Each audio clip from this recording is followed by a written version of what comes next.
Hello, and welcome to today's top tips to submit a capital grant application presentation. First, let's talk a bit about OTF's investment strategy, where we are investing for impact.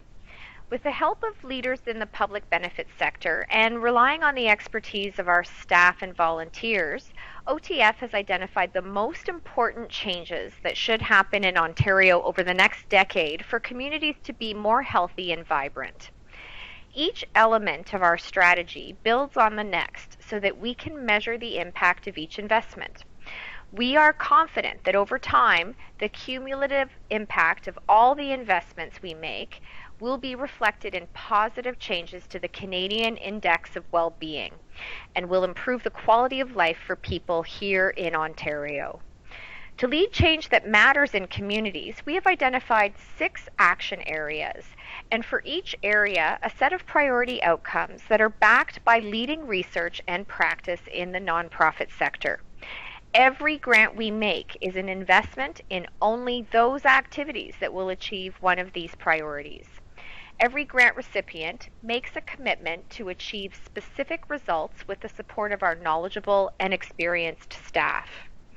So how does OTF's strategy fit with the Canadian Index of Well-Being? OTF's investment model focuses on 6 action areas. The action areas were chosen based on alignment with the 12 Canadian Index of Well-Being indicators. The 12 Canadian Index of Well-Being indicators act as our North Stars and help OTF achieve our vision. Priority outcomes are what we aim to achieve as a result of our investments and are defined by 2 or 3 grant results. We will then be able to report on our progress towards achieving the priority outcomes in the medium term by rolling up the grant level results from across the province. Grant results are components that, combined together, achieve the priority outcome and that can be measured through the use of specific indicators. Each grant recipient will report on specific indicators, the metrics, associated with the grant results so OTF can gather and review the grant level results across the foundation in the short term. So now let's take a look at the 6 action areas, starting off with active people. For the first grant result, our investment priorities are improved infrastructure for both unstructured and structured activity. Unstructured activities are less organized, generally self-directed, often with limited or no rules. For example, jogging, riding a bike with friends or family, playing in the park, or hiking a trail. Structured activities would be more formal, often with rules and specific objectives. In other words, sports training and competition and organized exercise programs. Types of projects that would be included here would be field or facility repair and upgrades, or the repair or replacement of equipment. Of course, only equipment that is necessary to participate. An example would be a community center that is being updated to meet public health and safety requirements to increase access to the facility for physical activity programs. The second grant result, our investment priorities are more infrastructure. In other words, new skate parks, trails, bike paths, playgrounds, and playing fields, etc., as well as increased accessibility. For example, lights on a soccer field that allow additional programming hours, or retrofitting a rink to allow for persons with disabilities to play sledge hockey. An example for this grant result would be a project led by local youth to design and build a new skate park that will provide a clean, positive environment for youth and a safe place to ride away from traffic and pedestrians. Moving on now to connected people. The 2 grant results in this action area that support capital exclusive projects relate to increasing social connections and bringing diverse groups together to improve community life. We support the places and spaces for activities that build social connections and increase community collaboration. These include, but are not limited to, recreational activities, cultural activities, and other social interactions. Their fit with these grant results depends on how clearly the applicant demonstrates that the reason for the capital enhancements is to make the space or place available and appropriate for said activities. Naturally, this includes the accessibility improvements, renovations that make a space more inclusive. In other words, universal washrooms, change rooms, AV equipment, flexible seating, etc. The risk is that any and every renovation may be seen to fit, so I would ask a few questions each time. Number 1, identify the population that is socially isolated or the diverse groups involved. 2, identify how their social isolation is being caused or maintained by lack of access to this space. 3, identify how their social connections will be increased by activities that are held or will be held in this space. 4, clarify how the space or equipment is being used collaboratively to improve community life. And finally, 5, will the capital project make the space more A, universally accessible, or B, accessible for this population? Moving on now to green people. In this action area, we support capital projects that enable better planned and more sustainable ecosystem conservation and restoration. Emphasis under this grant result tends to be more on the sustainable side than the planning side. In other words, capital investments that help ensure natural values are restored, conserved, and sustained.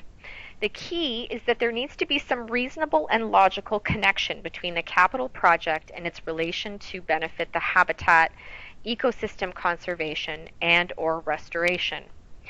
If it's completely unrelated to ecosystem conservation, or so indirectly related that it's not logical, in other words, they want to replace the septic system in their building and relate it to aquatic ecosystem conservation, then it doesn't fit. An example for this grant result would be a capital investment in habitat restoration, such as water control structure and related items necessary to restore a wetland. Next is inspired people. The goal of this action area is to move Ontarians from passive audiences to active participants in the creative process. Facilities play a large role in hosting the exchange between artistic producers and audience. Spaces that are welcoming, accessible, technically sound, and aesthetically pleasing improve the quality of production or program, while also engaging participants physically, intellectually, and emotionally. They create the conditions for the work to be well received and eliminate barriers to full and active participation. An example of this grant result for capital would be the purchase of an accessible mobile event stage that enables performing arts groups to reach new audiences by delivering performances in unconventional spaces, for example, the outdoors. Looking at promising young people, there are 2 grant results for capital grants. The first, more children and youth have emotional and social strengths, and the second, more youth are meaningfully engaged in the community. There needs to be a clear link between the capital request for a particular activity or initiative and the grant result. For the first grant result, more children and youth have emotional and social strengths. Here is an example. To help children aged 6 to 12 years with mental health challenges to improve social skills, self-esteem, and nutritional habits by engaging in gardening activities. Horticulture therapy improves the well-being of children who face behavioral, emotional, and social difficulties. Through building, planting, and harvesting a garden in a cooperative venture, children with serious mental health issues will increase their resiliency and coping abilities. Why is this aligned? They connected the capital request to the activity, then to the achievement of the grant result. They made a clear link between horticultural therapy, the need for the gardens and gardening equipment, and increased social, emotional strengths of children and youth facing barriers. The second grant result, more youth are meaningfully engaged in the community. The types of initiatives that would fit here are capital requests that link the program or activity to the grant result, or the program or activity's purpose to the grant result. The last action area is prosperous people. And the grant result here is focused on basic needs, which means that any capital request needs to align with the meaning of this result. Capital projects in this action area need to be for projects that are meeting a basic need. In other words, food, shelter, clothing, essential personal items, water and sanitation, and health and wellness. An example for this grant result would be the renovation of a local drop-in center to accommodate a range of immediate support services such as addictions, housing, etc. We know that applicants often struggle between basic needs and access to service grant results, but as long as the intent of the capital project is focused on meeting basic needs, it is acceptable in this case. So now we're going to do a little activity to put this knowledge into use. Which grant result best fits the project? The project description here is the upgrade of an East End Community Studios performance capacity for broader community access. Is the answer A, arts, culture, and heritage have appropriate spaces? Is it B, conservation and restoration efforts are better planned and more sustainable? Or is it C, infrastructure is accessible and available for physical activity? Congratulations to everyone who chose A, arts, culture, and heritage have appropriate spaces. That's the correct response since the project aims to improve a community studio's performance capacity for broader community access. So now let's talk a little bit about the capital stream itself. For the capital grant stream, the amount range is between $5,000 and $150,000, and the duration of your request is up to 1 year. We do a holdback of 10% of the funding, which means that 10% of your grant will be held back to be paid upon satisfactory review of the final report. Types of projects funded in this stream include equipment, new construction, renovations or repairs to community spaces, outdoor installations, and the purchase of land or buildings.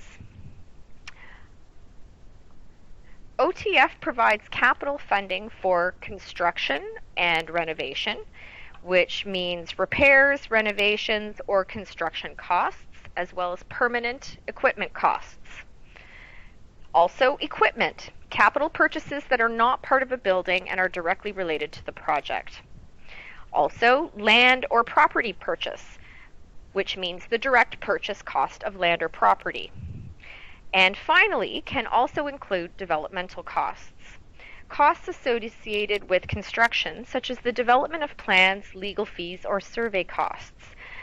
These costs can be up to a maximum of 20% of the total grant request. All costs funded by OTF must be eligible and directly attributable to the project.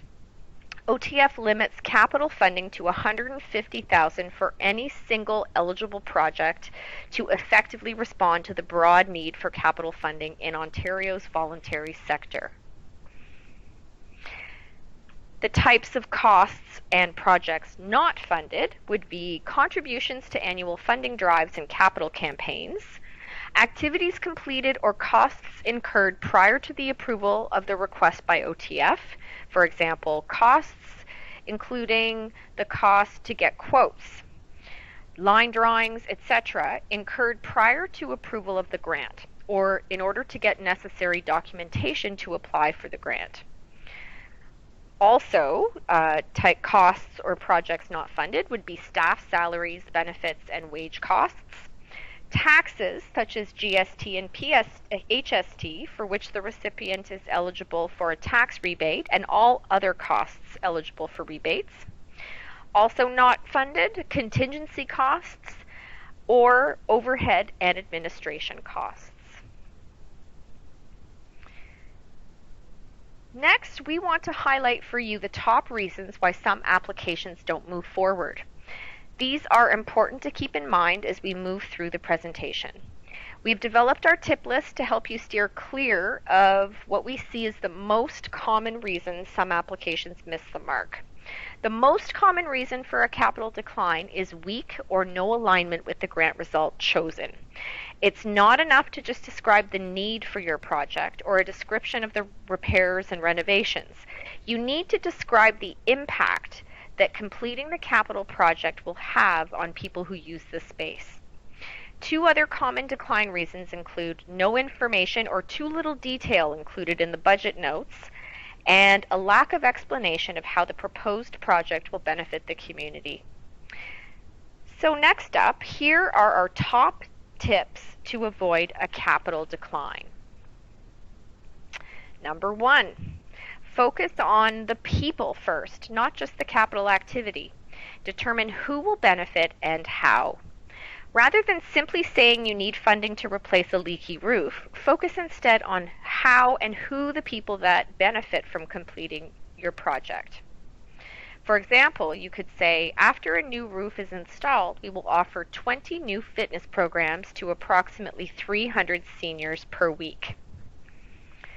Step number 2, select the grant result, priority outcome, and metric that best aligns with your project. Look for how your project lines up with one of our 9 capital-specific grant results. The metrics could include one or more of the following numbers depending on the grant result you've picked related to your OTF project. Could be the amount of new or renovated space, which would be total square feet or kilometers. Could be the number of additional hours available or the area impacted, kilometers or kilometers squared. If OTF is only funding a portion of your project, only include the target metrics for the OTF capital cost. OTF does not require a metric for equipment. Step 3, decide the scale and scope of your capital project and understand the OTF capital investment stream requirements. For example, the amount range is between $5,000 and $150,000. The duration is up to 1 year.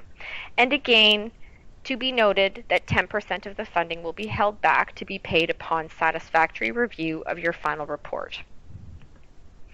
Step 4, review OTF's policies. Read OTF's policies, specifically the eligibility and capital grants policy, to ensure that you're in compliance. Step 5, determine your budget. Determine the costs of each capital item. Eligible costs include renovations or repairs to community spaces, construction of new buildings, with proven need, of course, outdoor installations, purchase of land or buildings, equipment, and developmental costs up to 20% of the total budget request.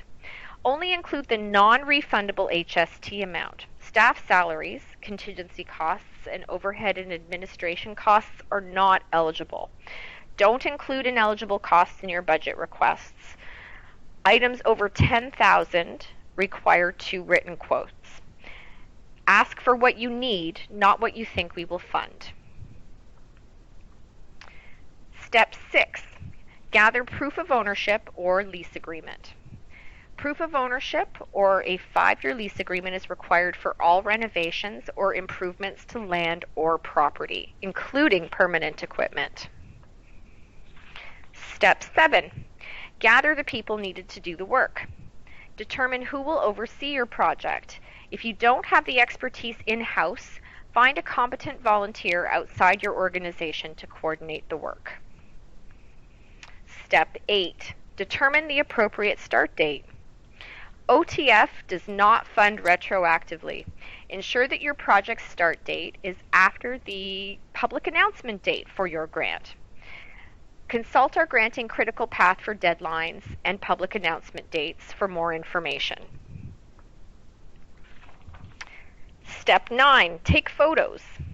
For all capital projects, you are required to provide at least one before picture of the area to be renovated. If you are replacing old or outdated equipment, take a photo of the before of your current equipment and provide a photo of the after of what you want to purchase. If you are purchasing new equipment, include a photo of what you want to purchase. And finally, step 10, have required documentation in place and available during the grant review process. In other words, have it in place by the time you submit your application. Documents that would be required would be 2 written quotes for any item over $10,000, proof of ownership or a 5-year lease agreement for all renovation or improvements to land or property, collaborative agreements, if applicable. The items listed above don't need to be submitted with the grant application. However, you are required to have these documents in place and on hand for 6 years if your grant is approved. OTF may also request them during the grant review process. Now let's take a look at the assessment of capital grants. Assessment criteria is available online on our website at otf.ca. Based on application answers, OTF reviewers enter a score in each of the 5 assessment areas. Scores range from -2, strongly disagree, -1, 0, neutral, 1, and 2, strongly agree. Each category is worth 20%. And the different categories are strategy, process, people, infrastructure/equipment, and finally, value for money. Looking at the first one, strategy. Your strategy tells the story of your capital project. You should begin by identifying the need in your community. Then, you explore an idea in response to that need. You also need to describe how pressing the need is and make the link between how your project will address it and achieve the grant result. The coherence between the need, your proposed project, and the grant result are what makes up your strategy score. Moving on to process. Make sure that you give yourself enough time to complete the project at a reasonable pace. Make sure that the project activities align with the grant result and are reflected in the budget. For example, if you will purchase and install equipment in the second month, make sure that there are equipment costs in your budget.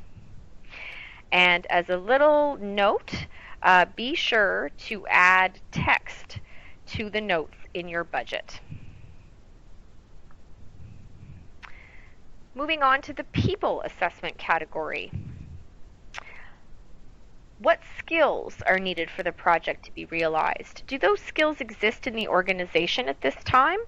If not, who will be assigned to ensure that the project is successfully completed on time and on budget? Infrastructure/equipment.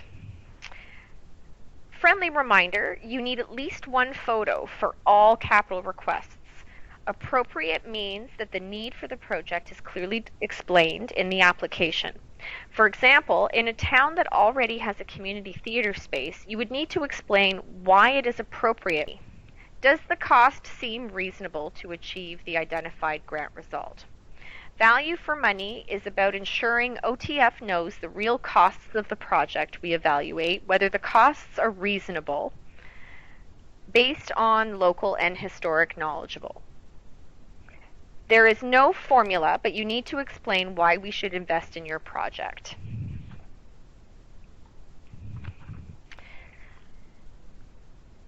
Finally, know that there are various ways to get help. On our website, there is all sorts of information you need to know about OTF and how to apply for a grant. Our website address is www.otf.ca. You can also contact our support center. You can call or email with your questions about registering or applying for a grant. You can also book a one-on-one coaching session over the phone with one of our program managers. To set up a coaching appointment, call our support center at 1-800 263 2887.